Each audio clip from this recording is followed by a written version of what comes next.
Hello friends, मैं sir सूरज। तो आज का जो टॉपिक है वो थंबनेल देख के आप सबको पता चल ही गया होगा कि आज हम हार्ट अटैक के ऊपर बात करने वाले हैं। तो इस वीडियो में मैं तीन चीज़ों के ऊपर डिस्कस करूँगा कि हार्ट अटैक आने से पहले सिम्टम क्या होते हैं। दूसरा ये कि अगर किसी को हार्ट अटैक आ चुका हो तो उस सिचुएशन में क्या करना चाहिए। तो ऑब्वियस सी बात है कि हॉस्पिटल जाना चाहिए, पर हॉस्पिटल जाने से पहले हमारे हाथ में जो चाहिए एकदम से हॉस्पिटल पहुँच नहीं पाएंगे हम। तो उस सिचुएशन में हमें क्या करना चाहिए। एंड थर्ड ये कि मेनली हार्ट अटैक आने का समय क्या है। और ये मैं जो भी वीडियो बनाता हूँ इन सब मतलब ऑथेंटिक बातें होती है।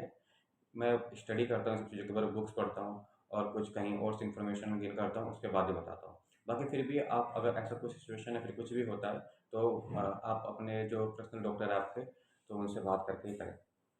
तो अब मैं अपने जो टॉपिक है उसके ऊपर बात करता हूँ कि हार्ट अटैक जो है वो मेनली, अगर उसका समय बताऊँ मैं, तो हार्ट अटैक का मेनली समय अक्सर देखा गया और हम भी जब करते हैं तो हमें जो पेशेंट्स होते हैं हार्ट अटैक के, वो मेनली सुबह के समय पे आते हैं हार्ट अटैक के। और कई लोग डेथ की सिचुएशन में आते हैं, है ना, तो नहीं बचा पाते।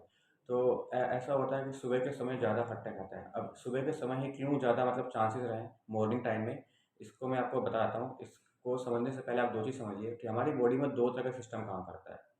मैं सरल भाषा में बताऊंगा बिल्कुल आपको। पहला ये कि एक सिस्टम जिसको हम बोलते हैं सिंपैथेटिक सिस्टम, और दूसरा ये पैरासिम्पैथेटिक सिस्टम। तो जो सिंपैथेटिक सिस्टम होता है वो बॉडी में हर चीज़ को, स्ट्रेस से लेकर के या फिर हर चीज़ को बढ़ाता है ना, चाहे ब्लड प्रेशर हो, चाहे हार्ट बीट हो, या फिर स्वेटिंग आना हो, या फिर जो भी स्ट्रेस वाली कंडीशन होती है वहाँ पे ये सिस्टम काम करता है। दूसरा होता है पैरासिम्पैथेटिक सिस्टम, जो बॉडी में हर चीज़ को स्लो डाउन करता है, यानी धीमे करता है उसको। सुबह के टाइम हार्ट अटैक आने के ज़्यादा चांसेस इसलिए हो जाते हैं क्योंकि सुबह सुबह जब हम खाना खा रहे होते हैं, मॉर्निंग का टाइम होता है, ठीक है, मॉर्निंग सब ब्रेकफास्ट करते हैं, और उस समय जब हम खाना खाते हैं, खाना खाए समय हमारा पैरासिम्पैथेटिक सिस्टम काम कर रहा होता है, यानी बॉडी पूरी रिलैक्स स्टेज में होती है। आराम से खाना अंदर जा रहा होता है, बॉडी में खाना पच रहा होता है, डाइजेस्ट हो रहा होता है खाना, ठीक है। तो उस समय पैरासिम्पैथेटिक सिस्टम काम कर रहा है, सब कुछ स्लोली स्लोली होता है।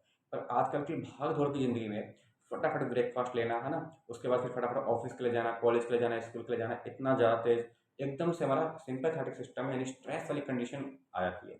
तो ऐसे सिचुएशन में जिनका कोलेस्ट्रॉल लेवल थोड़ा सा बढ़ा हुआ हो या फिर जिनके पास कुछ दिक्कत हो, हार्ट से कुछ पहले से दिक्कत हो, तो ऐसे सिचुएशन में उनको हार्ट अटैक आने का ज़्यादा चांस है।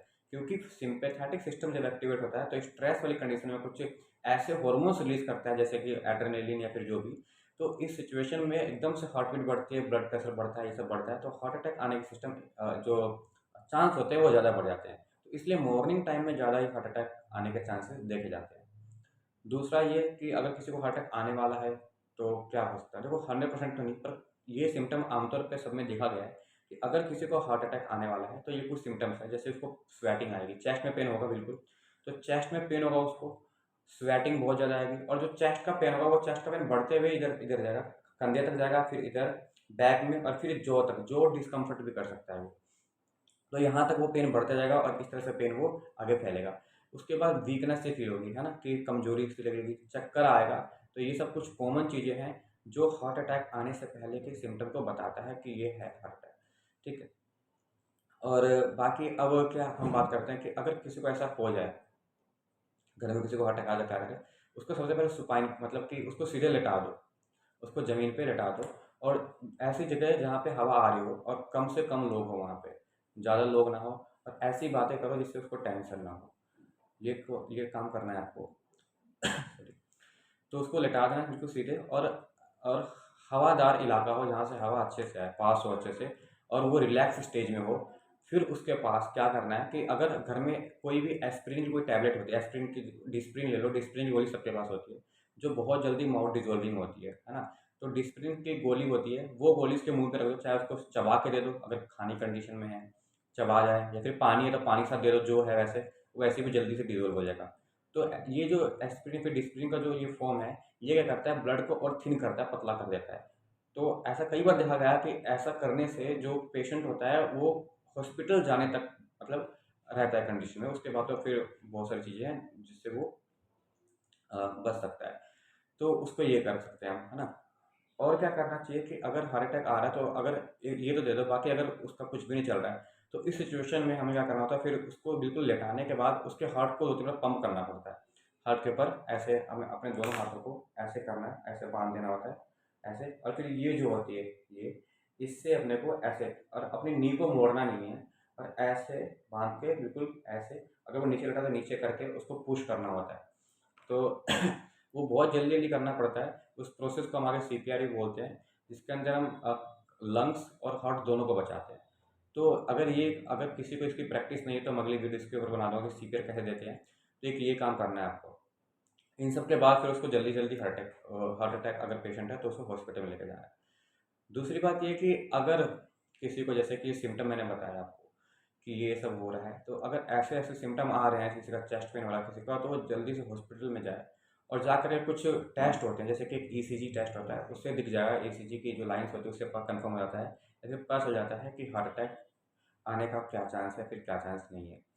फिर उसके बाद डॉक्टर एंजियोग्राफी, एंजियोप्लास्टी जो भी वो कर सकते हैं, उससे वो फिर कंफर्म कर लेते हैं कि हार्ट अटैक हो सकता है, फिर कहाँ पे ब्लॉकेज है, कहाँ पे कोलेस्ट्रॉल का लेवल ज़्यादा है, किस तरह से क्या कंडीशन है, उसके ऊपर फिर वो उस बेस के ऊपर फिर वो इलाज या फिर ट्रीटमेंट अलग अलग करते हैं। ठीक है। तो ये मैंने जो भी बताया आपको हार्ट अटैक से रिलेटेड बताया है। और इसमें ज़्यादा ज़्यादा एक ट्रोप-टी करके टेस्ट भी आता है, ट्रोप-टी टेस्ट भी आता है। तो अगर ट्रोप-टी टेस्ट भी करवाते हैं तो उससे भी पता चल जाता है कि हार्ट अटैक आने वाला है या फिर नहीं, या फिर क्या सिचुएशन है। तो ये ECG या फिर ट्रोप-टी टेस्ट से भी पता चल जाता है हार्ट अटैक के बारे में। तो ये मैंने आपको आज कुछ सिम्पटम्स के बारे में बताया कि हार्ट अटैक आने से पहले सिम्पटम्स क्या होते हैं। अगर किसी को हार्ट अटैक आ चुका है तो उस सिचुएशन में क्या करना चाहिए। उसको बिल्कुल भी परेशान नहीं करना है, ऐसी कंडीशन बनानी है ताकि वो एकदम अच्छे से रहे, और उसको एयर वेयर अच्छे से दो, हवा हवा अच्छे से, और जो डिस्प्रिन की गोली उसके मुंह पे रख दो, मुंह पे रख मतलब उसको खिला दो, है ना, ताकि वो थोड़ा रिलीफ महसूस करे। और अगर मेनली मैंने बताया आपको किस समय ज़्यादा हार्ट अटैक का चांस है, तो आप भी इसके लिए रहे, अगर सुबह ब्रेकफास्ट कर रहे हैं फिर कुछ भी कर रहे हो तो आराम से करें, आराम से जाए, ज़्यादा भाग दौड़ की मतलब करने की ज़रूरत नहीं है, क्योंकि हमारे यहाँ भी जो केसेस आते हैं वो मेनली सुबह के समय, फिर कई आसपास में देखते हैं कि हार्ट अटैक के केस मेनली सुबह को सुनने को मिलते हैं। तो ये मेरी वीडियो थी मतलब टॉपिक कि हार्ट अटैक के बारे में, जितना मुझे पता था या फिर जितना मैंने बताना चाहा। बाकी मैं आपको और भी बता दूँ, पर वो ठीक नहीं हुआ, आप अपने डॉक्टर से ही पूछो कि और भी कौन सी मेडिसिन होती है। अब जैसे किसी को हार्ट आ गया तो डिस्प्रिन से ही काम नहीं चलेगा। उस समय के लिए अगर वो पहले से हार्ट का पेशेंट है तो उसके लिए और भी टैबलेट आती है, तो वो भी दे सकते हैं उसको। बाकी डिस्प्रिन है कि कॉमनली दे सकते हैं इसको, कोई इसमें इशू नहीं है। बाकी आई होप आपको वीडियो से कुछ सीखने को मिला हो। तो उसके लिए मेरे को ही थैंक यू कि मेरे द्वारा कुछ अगर आपको गेन हो रहा है, मेरी नॉलेज का कुछ यूज़ हो रहा हो तो। बाकी आप कमेंट में फिर कुछ भी करके बता सकते हो कि और कौन सा टॉपिक, उसके ऊपर मैं वीडियो बनाऊँ, फिर उसके बारे में बात करूँ। Thank you so much.